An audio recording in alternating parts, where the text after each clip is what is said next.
Hello, guys. For everyone that is joining us with a Back to Jerusalem podcast, I'm Eugene Bach, and I just wanted to take a few minutes during this time to share a little bit, but things that I think that are taking place on the field that are huge news, and especially for those that are praying for us with Back to Jerusalem and the Chinese underground house church vision to take the gospel back to Jerusalem. Now, I wanted to bring you into my house here in China just for a moment to share about something that I think is pretty important that I'm not really seeing on the news, and I'm not sure why. Now, if you are a supporter for Back to Jerusalem and you've been praying for us, we thank you so much. And you need to know that as I talk about what's taking place on the mission field, I'm not some end time prophecy expert. I've never really written a book or about end time prophecy or talk about it that much. I'm usually just really focused on missions, but what I'm seeing, I can't ignore. And I have to share it with other people because I'm watching the news and I'm thinking, how are you not sharing about this? How are you not talking about what's taking place right now in Syria? Syria is a place that I have been working now for the last 10, 15 years. And Back to Jerusalem missionaries have been living there and serving there. But what just happened just over a week ago in Syria should be alarming for everyone. And when I say alarming, I mean more along the lines of just being aware about end times and what the Bible says about end times, not to be scared. And I want to share towards the end, our vision is one that is hopeful, not one that is built on fear. So if you are looking for a end time prophecy alert that somehow scares you into going and living in a basement and buying a 5-year supply of Doritos and Mountain Dew, then this is probably not an end time prophecy report that you'll want to really watch. But as I've been working in this area, as I've been traveling in this area, what I saw in the news was really alarming for me. And it was even more alarming that there were other things that were being talked about that were not so important. I mean, there are things that are happening all around the world on a regular basis that are near and dear to our hearts, so I get it. But I just want to take a few minutes to share with you about what's been taking place in Syria with Israel and why it's important for us that are praying for the return of the Messiah. I shared in a church in the U.S. About a week ago, and I asked the church as I was speaking, do we really want Jesus to return? Many Christians, I believe, talk about the return of Jesus. But more and more, I kind of feel like there are many of us that are quite comfortable with our lifestyle and with our life here on earth, and anything that might take place that's bad, we kind of get a lot of different insurance policies to make sure that we are protected against that which cannot be planned. And in many ways, we have become so comfortable as a church that I don't know if we are really waiting on the return of Jesus as a bride waits for her groom. I have come under the impression that maybe, not always, but maybe, we have become a bit lethargic because of our level of comfort. And so we don't really want to see what's happening with Israel and the Middle East. But I'm telling you that what I saw in the last week in Syria with Israel is a big deal. And it involves several different countries. Now, the countries that I'm going to be talking about, you don't have to be an expert in. You don't have to travel around the world. I'm going to try to make this as simple as possible. But we're going to be talking about Syria, Israel, Iran, Iraq, China, America, Jordan, and Lebanon. All of these countries are playing a very big part in what's taking place right now in Syria. Now, just behind me, I have a map of Syria. Now, it's not it's not the best map, and it's going to be a little bit reversed from what you're looking at, the way that I'm looking at it. But basically, this body of water is the Mediterranean Sea, and this is Syria that we are looking at. So I have kind of a big map of Syria. Now, about a week ago, on February 9th at 4 a.m., something really big happened, because just right here in this area of Syria, there was a small drone that was launched out. I say small, but it's not really that small. I guess whenever we think of drones, we think of a small drone, right? But this is actually an RQ-170, or a replica of the RQ-170, which is an American drone. You see, in 2011, the Iranians were able to get their hands on an American stealth drone that has a wingspan of about up to 60 feet. So this is not a small drone. And because the Chinese have been working together with the Iranians were able to hack in to the system of this RQ-170 drone plane and land it safely, which means that they had full access to this high security piece of equipment, and were able to copy this drone and reverse engineer it. And now they have their own drone, and they were able to fly this at about 4 a.m. launching time out of Syria, and to fly into Israeli territory. Now, when they flew down, they flew a flight path that came down to the northern part of Israel. When we get into the northern part of Israel, you have to basically cross over Jordanian airspace. So it's thought of about 4:20, the drone crossed Jordanian airspace. About 4:25, it was engaged by an Israeli Apache helicopter.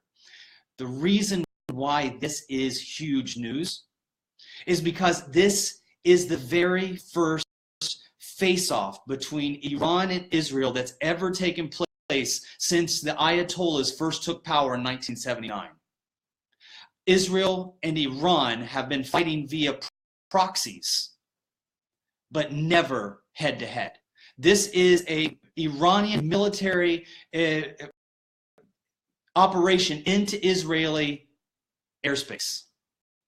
And one of the reasons why this was a big deal. Now, a lot of people say that Israel never destroyed the drone, even though we have news coverage of the prime minister actually holding a piece of the drone. Some people believe that it wasn't destroyed, that it was taken so that it could be looked at, evaluated, and reverse engineered it. I don't know if that's the case, but I can tell you most likely, more likely than not, it was probably destroyed. And the reason I say that is that when this drone was created by America, it was mainly made for flight operations that would do reconnaissance. It was flying over Iran during the Arab Spring of 2011. If you remember, in 2011 is when we had the Arab Spring. All of this, what I'm about to say today, goes back to the Arab Spring. Now, don't be intimidated by me throwing out a bunch of dates and names. I'm going to try to make it as simple as possible so that even I can understand it. But when we have, in 2011, when we have the Arab Spring, we have this drone that's made by America. It flies over Iranian territory, captured by the Iranians, reverse engineered. But when they reverse engineered it, they didn't just make it for reconnaissance. They made it to be an attack drone that can carry up to 4 missiles. So we're not just talking about a reconnaissance aerial drone flying over Israeli airspace. We're talking about a nation who wants to see Israel and the Jewish people wiped off the map, flying into their airspace with a drone that can carry 4 missiles. This is a big deal. And the fact that they launched out of this area of Syria here means that they are deeply embedded in Syrian territory. This is big for Israel. Israel flew in to be able, reacted right away at about 4:30, 4:35, and then we saw that the Syrian military shot down their F-16, and it landed on the Israeli side. We don't even want to think about what might have happened had the F-16 been shot down over Syrian territory, or God forbid, another area controlled by Hezbollah or Iran.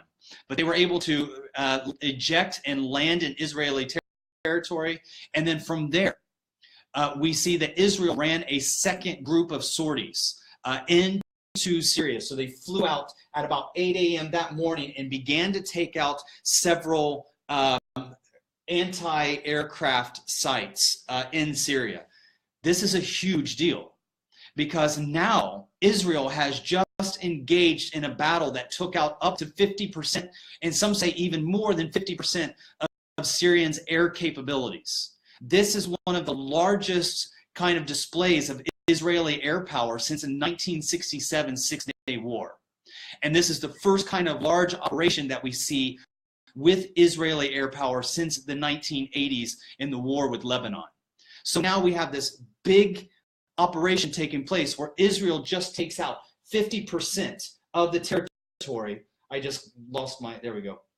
Takes out 50% of the territory, or 50% of the Air Force capabilities of Syria in this area. They hit 12 major targets, and in that 12 major targets, 4 of them were Iranian. This also allowed Israel to fly over Syria territory to get a view of what was taking place inside of Syria. And during that reconnaissance / attack mode that they were in, they were also able to see that Iran now has 2 bases that are right up against the border of Israel.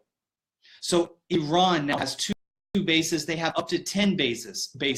Some of them are mobile.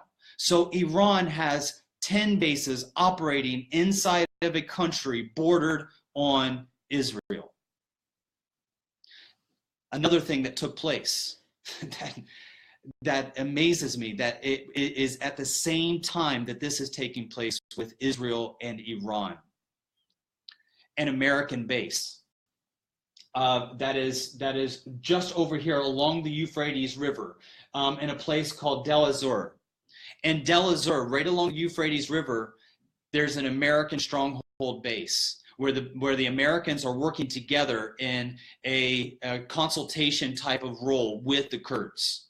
They started to see a battalion-sized unit move into their area of operation. Now, battalion, for those of you that may not be familiar, is made up usually of like 3 infantry platoons.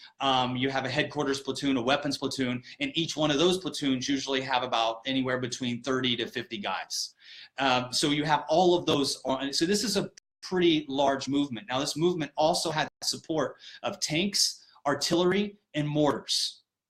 And they moved in and attacked an American base, a known American presence. Now, there are peacekeepers in the area, so the Kurds called in to the Russian peacekeepers to ask them if there was any unit moving in that area because they could see them advancing onto their base. And they were given a negative, that there was no known movements in that area by a military. Within the same amount of time that they're making that phone call, the Americans come under attack and they respond in kind. They call in for air support. And in that air support, we later learned that it was a Russian unit moving in to attack an American base. And this American base that was attacked by a Russian unit. Now, this group is known as the Wagner Group. You can look it up. The Wagner Group is a known military unit supported by the Kremlin in Russia. There were at least 100, according to Russia, and Reuters is saying up to 300 people dead and wounded. Do you know the last time America killed more than 100, 200, maybe 300 Russians? Never. It's never happened. America's never had that kind of military confrontation with Russia. And now we have at least 100 people dead. Several of them were sent to 4 different hospitals. 2 of the hospitals that the soldiers were sent to were in St. Petersburg and Moscow. So now we have an operation where Russia is directly in confrontation with America, 2 of the world's largest superpowers. Then you have Iran, who wants to destroy Israel, coming in direct conflict with Israel. And in the middle of that, we just had a couple months ago, a Chinese military operation that has landed with their special forces units. So Chinese special forces have landed in Tartus, this area right here, which is a port city in Syria. And this is what draws my interest. And one of the things that I can't believe hasn't really been discussed. Because when you're looking at Chinese operations inside of Syria, that is a big deal for us that are living and working in China and looking at the road back to Jerusalem. What brings China into Syria? What brings Russia into Syria? What brings America into Syria? We see that end-time prophecies greatly involve Damascus and moving south into the area that is also known as the Armageddon, or the Megiddo Hill. This area in northern Israel is a big deal for us to keep watching and us to keep monitoring. And for the Chinese to be sending special operations units into Syria is something that we have been watching quite closely. Now, we know the reasons, or some of the reasons, why the Chinese have been sending soldiers into Syria lately. One is they're trying to build up and beef up their military alliances in the Middle East to create a balance of nations that have military pacts with America and NATO. They are trying to move in and create a military alliance with Turkey. They've been doing a very good job with Turkey, with Syria, with many of the nations in the Middle East.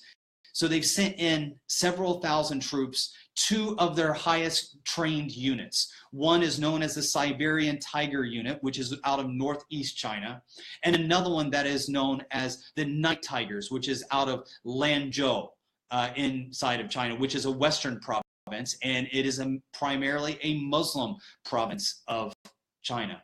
Now, both of these military units have moved in, one to create an alliance with Syria, and two, so that they will be able to secure a problem that they've been dealing with radical Islam in their own nation. You see, in Syria, we have seen several instances where Chinese Uyghurs, which is a minority group in Western China that are many of them are extremist Muslims that have caused problems for China. It's been estimated that there are more than 5,000 Uyghur freedom fighters inside of Syria, and China has moved in to support President Abbas in his fight against these Uyghurs that have joined the rebel forces. And when we see the rebel forces, the Arab Spring is when we really start sending in military equipment, advisors, and supplies in 2011 during the Arab Spring. There was a great desire among the West to overthrow Syria. And I don't want to get lost in the weeds here. Because it becomes really confusing when you have all of these countries. So let me just keep it very, very simple. On the side of Abbas is the Chinese, the Russians, and now we see the Iranians moving into this area, working together with the current regime. On the opposite side of Abbas, we see the Israelis, and we see the Americans and many of the freedom fighters, what we consider to be the moderate Muslims. But as I have been reporting, if you've been following us at all when it comes to Back to Jerusalem, there is no such thing as moderate Muslim coalitions. That integrated within these rebel groups are the very groups that we have been fighting with Al-Qaeda and ISIS. So in many ways, the West has been supporting the very groups that we've also been fighting. So when you have the ISIS and you have Al-Qaeda working with these rebel groups against President Abbas, and we are supporting them, or we as the EU or the militaries in the West, when you are supporting these what we call moderate Muslim groups, you are also supporting the groups of ISIS. Now that has become more clear and distinct, where these groups have been separated in the last couple of years. But this is one of the big problems that has brought the Uyghurs. And the Uyghurs coming into Syria is what's brought the Chinese. And the Chinese now have their special forces units in this area. And the only reason I want to mention this is because that makes this region extremely volatile. When you have America and Israel on one side of the stream, and then you have Russia, Syria, Iran, and China all together getting ready to butt heads, we're about to see a powder keg, an explosion that will be felt all around the world. And we're not talking about proxies. When Iran is going in and directly attacking Israel, not through their proxy Hezbollah, but with the actual Republican Guard, or also known as the Revolutionary Guard, the Iranian Revolutionary Guard. When you see the Iranian Revolutionary Guard moving into Israel, this is a huge deal. And I'm just kind of blown away, because we've never seen that many Russians killed by Americans before. We've never seen Russia and America collide in that way before. We've never seen Israel and Iran collide like we just did.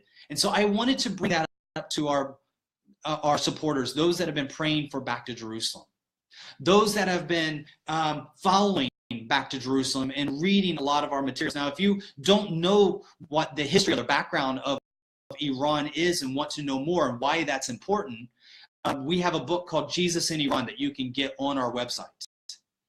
But as we see the buildup here in Syria, one of the things that a lot of people don't realize when it comes to the nations that are involved here is that in many ways, Christian countries have been supporting radical Muslims that have been attacking Christians.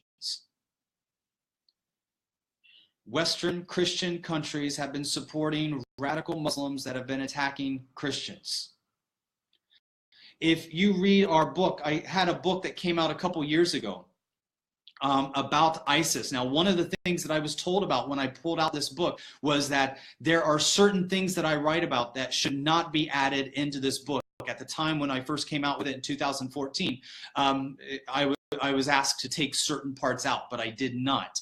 Now that we are in 2018, many of the things that I wrote about that I was asked to remove from this book have now been proven to be true. For instance, I talk quite extensively about what's called the rat line.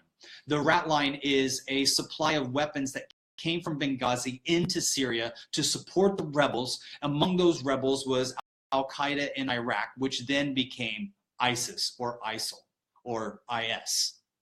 Now, when people look at the story that took place in Benghazi, not a lot of people actually ask, why were there military operations in Benghazi? What were they doing there? Well, according to many investigations that took place with the United Nations, as well as intelligence agencies, they started to follow what was called the rat line. And the rat line was a supply route of weapons, materials, supplies, as well as personnel from Benghazi to Syria. And the group that ended up taking control in Syria started to go in and raid churches. And we reported about this quite a bit in 2013, right after the Arab Spring. The Arab Spring led to the fall of Libya.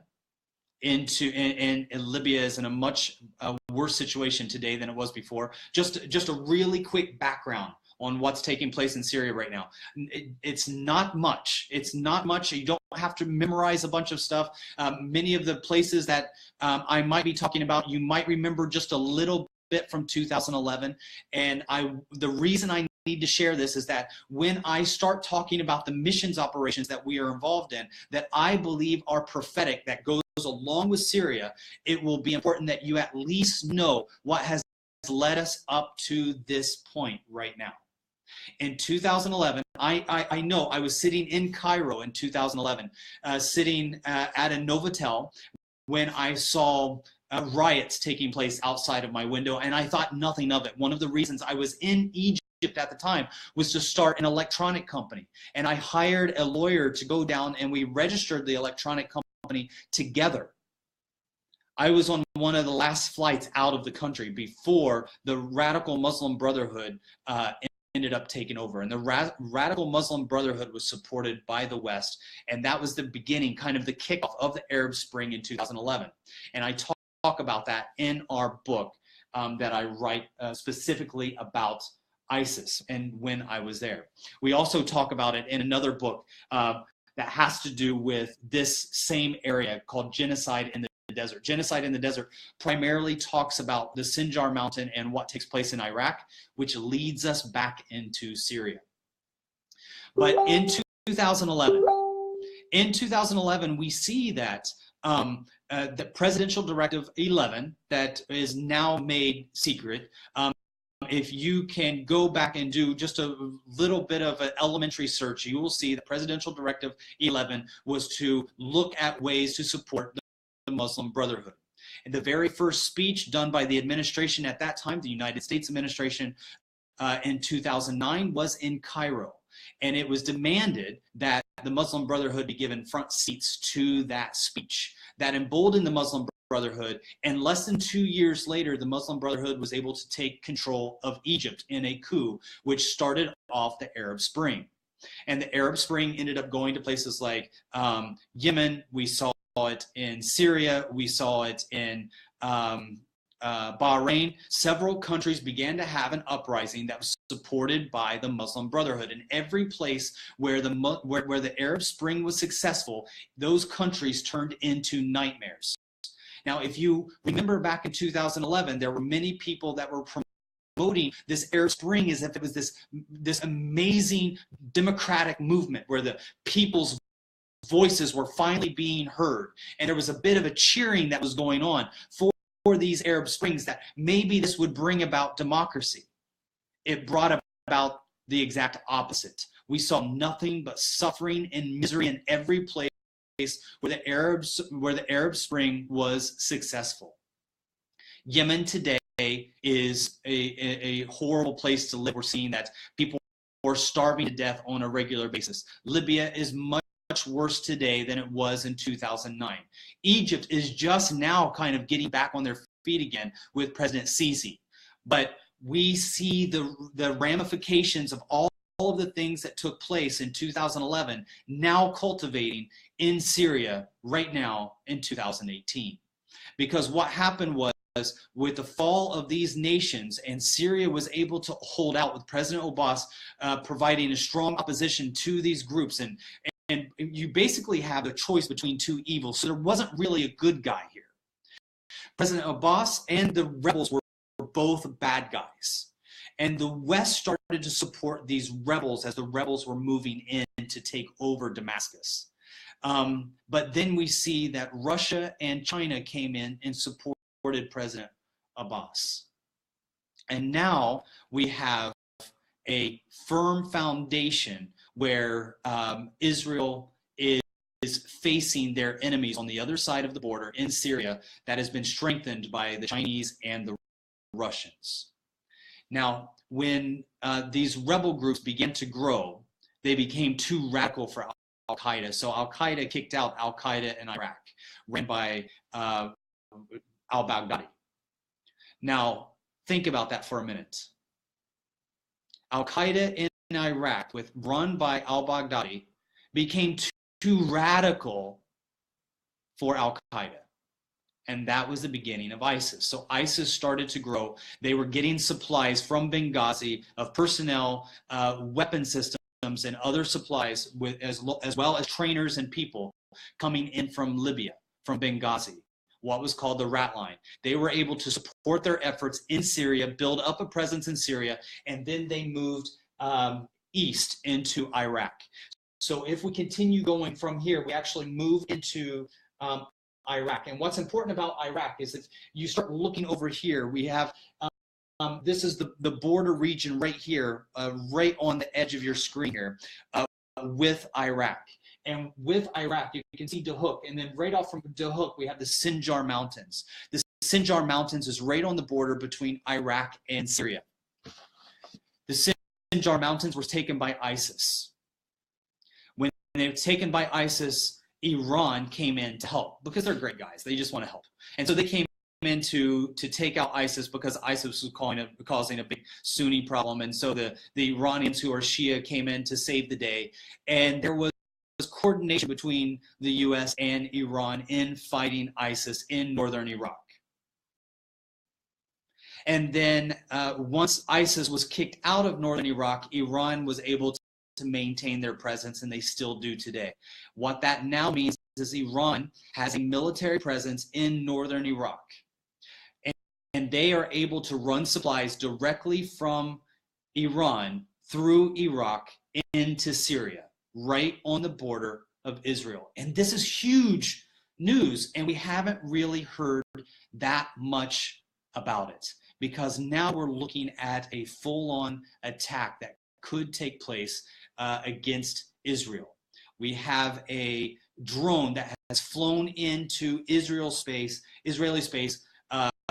and the RQ-170 drone, as it's been replicated by Iran, has a missile system on it.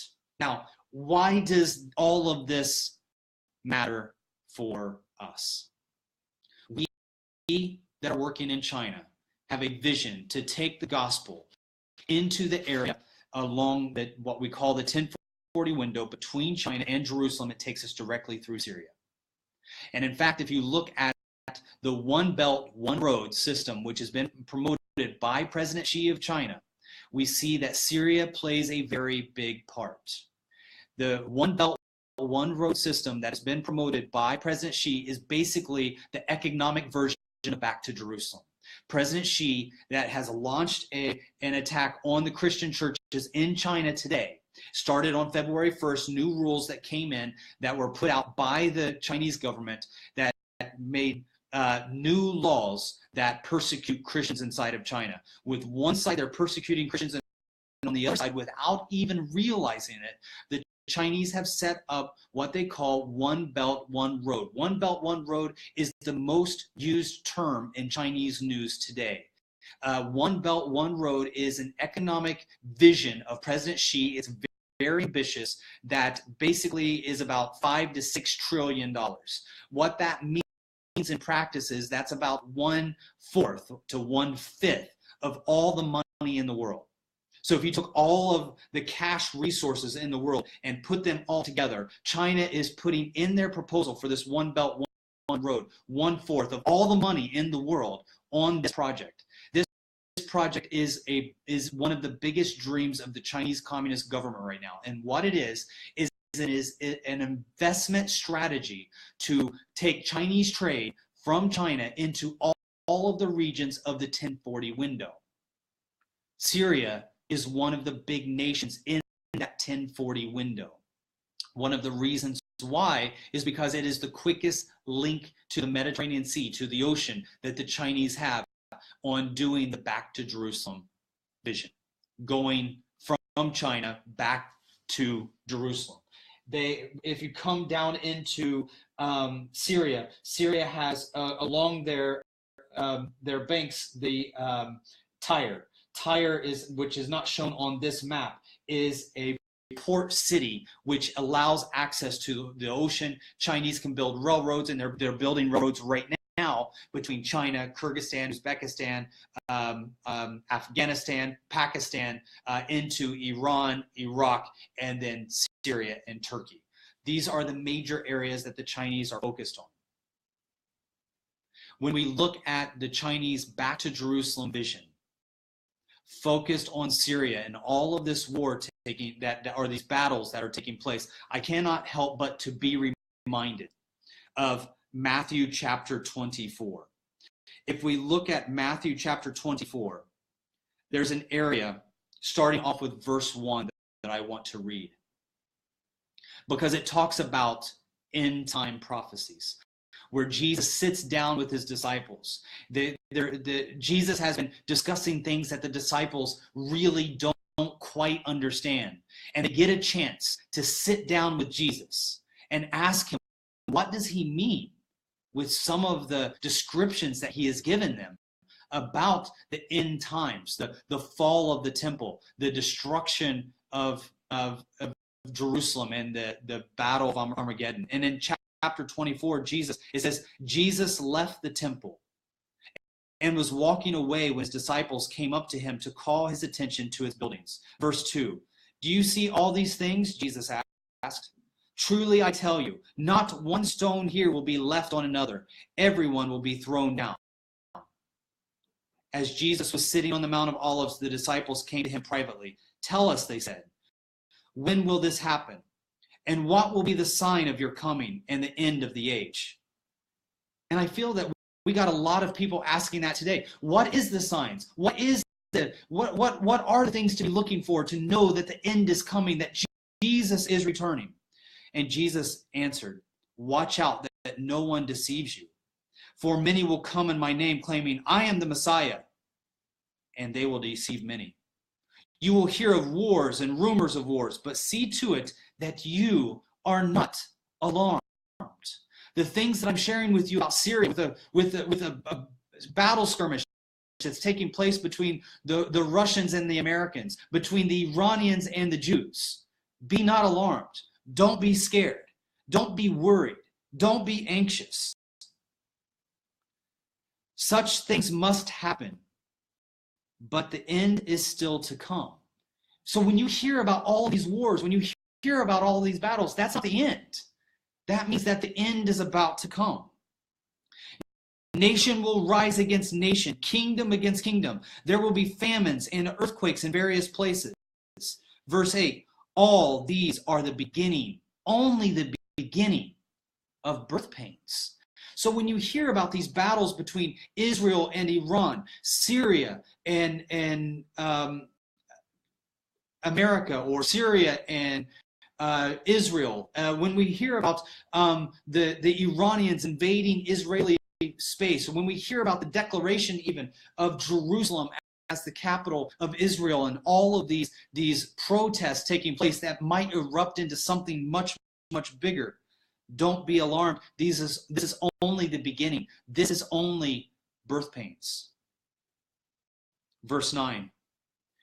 Then, and this is what pertains to us at Back to Jerusalem. This is key to what I want to share about everything that has to do with end time prophecy as it relates to Syria, Israel, and the rest of the world.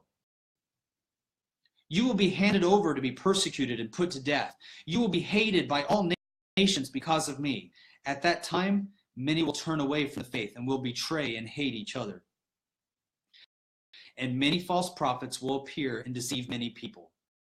Because of the increase of wickedness, the love of most will grow cold.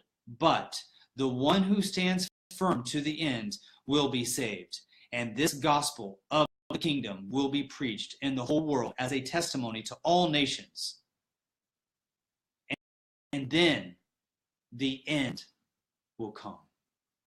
Do you want to know when the end will come? It's said right here in chapter 24 with Jesus that this gospel of the kingdom will be preached in the whole world as a testimony to all nations. The last time we see this all nations, or the idea of nation against nation, is previously in verse 7. When nation rises up against nation, these are the birth pains. When nations begin to fight against each other and come against each other, that's exactly what we're seeing here in this little microcosm of the world. This buildup of anger and hate, where Iran wants to completely remove Israel from the face of the map, where we see China moving in because of economic opportunities, and also because they're wanting to settle down the Uyghur movement that has moved into Syria to join together with other radical Islamists to overthrow the current regime inside of Syria. China has moved in for their own interests, and among their interests, of course, is also to get repaid for the rebuilding project. Now, if you didn't know, several $1 billion has come out from the United Nations to rebuild Syria because of the civil war. And so America, the EU, and several Middle Eastern nations, oil-rich Middle Eastern nations, have put money into a pot of several $1 billion to rebuild Syria. Well, the main people that do construction in that area is usually the Turks and the Saudis.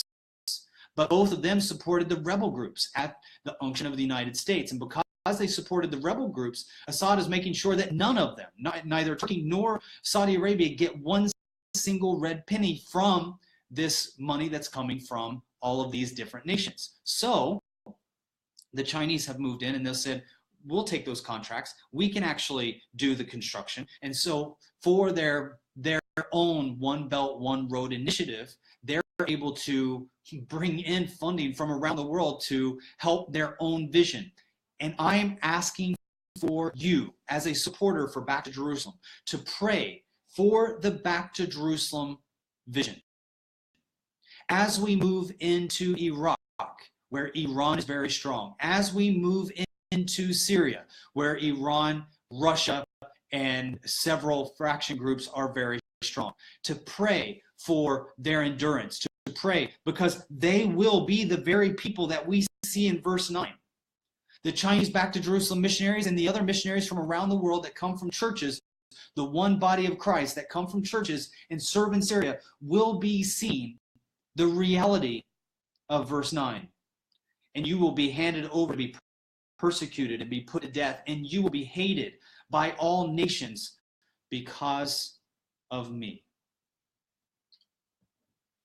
Let me ask again, do we want to see the return of Jesus Christ?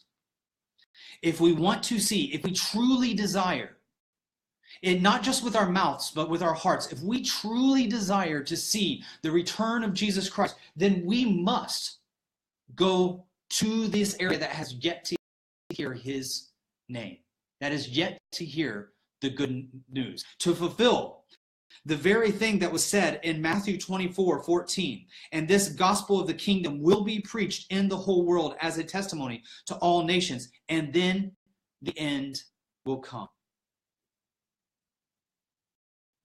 Matthew 28, 4 chapters later, we see that Jesus came to them and said, verse 18, all authority in heaven and on earth has been given to me. Therefore, go and make disciples of all nations, baptizing them in the name of the Father and of the Son and the Holy Spirit, and teaching them to obey everything I have commanded you. And surely I am with you always, even to the end of time. Do we believe that this very word that we see in Matthew 28, 18 and 19, which is often called the Great Commission and aligned with Acts chapter 1, verse 8, do we believe that the Great Commission to take the gospel to all areas, even areas that are not safe like Syria, do we believe that is the will of our Father? We know that in Acts chapter 1, verse 8, the very last words to come out of the mouth of Jesus was to take this good news to Jerusalem, Judea, Samaria, to the ends of the world. Do we believe that think about this. Think about what is your last, what would be your last words?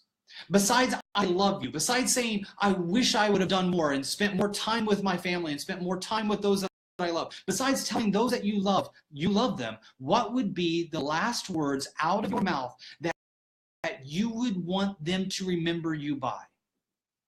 I think that if you were in that situation, you might want to be very, very careful with the very last words that you select. Now think about Jesus. How selective was he with his own words? And the very last thing that he shares with us is to take the gospel to the ends of the earth. So do you believe that that is the will of the Father? Do you believe that it is his will that we go to all the nations and preach the good news, to usher in the end, to bring about the return of the Messiah? Is that his will? Because if we believe it's his will, then we have to go back a few chapters earlier in the book of Matthew, chapter 7. Not everyone who says to me, Lord, Lord, will enter the kingdom of heaven. Not everyone who says to me, Lord, Lord, will enter the kingdom of heaven, but only the one who does the will of my Father who is in heaven. So if you believe that this is the will of the Father, we must carry it out to completion. And that means taking the gospel into the heart of the enemy's territory. Why is this area here so dangerous? Why are we seeing this clash with Israel? Because the enemy wants to destroy God's people. He is making every effort to destroy the return of Jesus Christ. And in doing so, he is creating this region that has violence that is spilling over to the rest of the world. And what he wants from you is for you to retract, for you to pull back, for you to build up your walls, for you to put up your defenses, for you to bring in all the people from your church, all the people that you would think are good people, and to put them into one place and behind the safety of walls. And within that wall, you have all of the comforts of life and the insurance and the assurance that that wall is strong enough to keep the enemy from coming in. But what if the will of the Father is for us to complete the Great Commission, to not hide from the enemy, to not run from the enemy, to not be scared about the end day prophecies when there will be wars and rumors of wars, but instead to send out from our churches our very best, the representatives of Jesus Christ and his word, the disciples of modern day, to go into the enemy's territory and share the good news for those that have been enslaved for generations. Because while we talk about the military skirmishes that have to do with Syria, and as it relates to end-day prophecies, there's one thing that we need to remember, that not only does Jesus love those that are fighting hard against God's people, but he also loves those that have been collateral damage, that are little ones, women and children, that are born and raised in this violent area. And they cry out and they pray for salvation every single day. And how will they hear unless there are those that are sent? Today, Back to Jerusalem missionaries are focused on this area: Iraq, Iran, and Syria. This area here is a major focus for us. You can join together with us. We have a thing that we call our gatekeepers, or Back to Jerusalem gatekeepers, where we are constantly every single month sending support to Back to Jerusalem missionaries who are serving in the most unreached areas of the world today. Because we believe that in order to prepare for the return of the Messiah, the Great Commission must be completed. It is the will of the Father.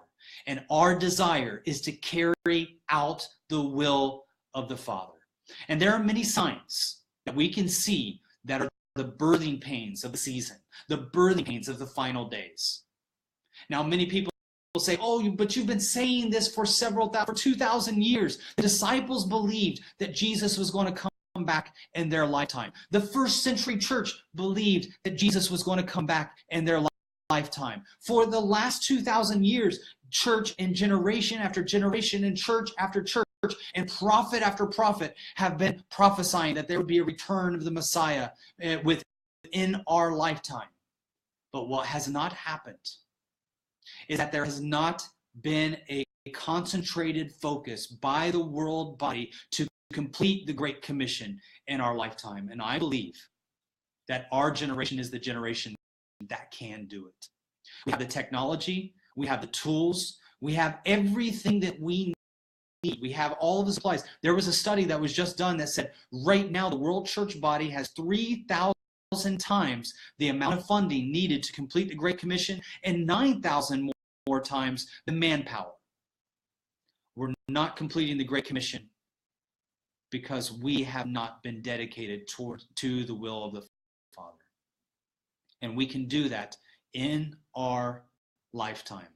And that may not be easy for the church to hear and think that, oh, of course we've been focused on the Great Commission. Of course we've been focused on taking the gospel to the hardest, most unreached areas of the world. My response would be, no, we haven't. We have not been serious about it. A 2017 study showed that we actually spent more money on Halloween costumes for our dogs than what we spent on taking the gospel into the area between China and Jerusalem, the most unreached area in the world today. A recent study showed that we send so few people to the area that needs it most that you have a higher chance of being killed by a horse kicking you in the head than you have as a chance to be sent out by your church into the area between China and Jerusalem. We have not been serious. But now, in our generation, I believe we can complete the Great Commission. And as we look at the end time, the end time signs, and one of those signs is war over here and war over there and nation against nation and earthquakes in various places. We also see that there will be a rebuilding of the third temple. By the way, there has been a Sanhedrin that has been selected, a re-election of the Sanhedrin, if you will, and their focus, if you go to the web, you can actually go to their website, and they have a coin that they have made, that you can buy the coin as a shekel that can be dedicated into the third temple when the third temple is rebuilt. And they believe that this is the Sanhedrin. This is a small Jewish group that is not messianic in the way that they believe of Jesus Christ, but they believe in rebuilding the third temple, and they're doing it. They're raising funding. They've set up a body that will be able to make out the plans of this third temple. And do you remember how the second temple was rebuilt? It relates back to Iran. You can learn about this more in our Jesus in Iran book. When you look at how the second temple was built, we have King Cyrus, who was raised. We see that God actually used King Cyrus, which is the founder of Iran. King Cyrus is the founder of Iran. Now, in the Bible, when you read the Bible, you'll see the word Persia. Whenever you see the word Persia, you can easily interchange Persia and Iran. King Cyrus was the founder of Iran. His son also followed after God, King Darius. And his son, his grandson, King Xerxes, married Esther, who we have in the Bible. The entire book of Esther from beginning to end all takes place in Iran. King Cyrus is regarded highly by the Jews because he is the one who helped rebuild the temple, sent the Jews back to rebuild the temple, as well as giving funding from the treasury for the rebuilding process. Well, now there is someone that the Sanhedrin considers to be like King Cyrus, and now they're making a shekel. This is no joke. They're making a shekel that you can buy that will be used. The profits from this will be used for the rebuilding of the third temple. And this shekel, let me see if I can get it to come up here, has King Cyrus and Donald Trump.